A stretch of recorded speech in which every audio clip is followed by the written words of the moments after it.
Assalomu alaykum, hurmatli hayot tabobat mijozlari.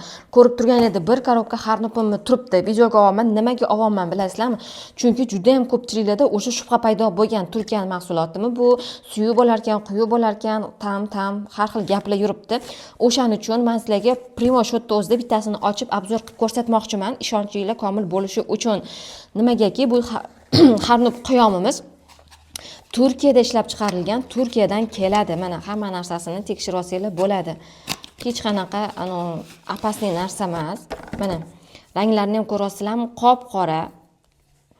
Hech qanaqa qip-qizil emas ranglari, tiniq turibdi. Quyuligi ham normalli. Mana ko'rasizlarmi? Unaqa suyu mahsulot emas. Men shaxsan o'zim ham ichganman, natijasini olganman. Juda ham ko'pchilik butun O'zbekiston hozir shu narsani sotyapti. Nimagaki insonlarga juda ham zo'r foyda beradi. Даже doktorlar ham shu narsani tavsiya qilyapti. Immunitetni ko'tarishga, ferritinni ko'tarishga, gemoglobinni ko'tarishga, yallig'lanishga qarshi metabolizmni yaxshilashga juda ham katta yordam berayotgani uchun juda ham konkurent ko'payib ketdi bu mahsulotda. Narxini bilmoqchi bo'lsanglar, lichkamga o'tinglar.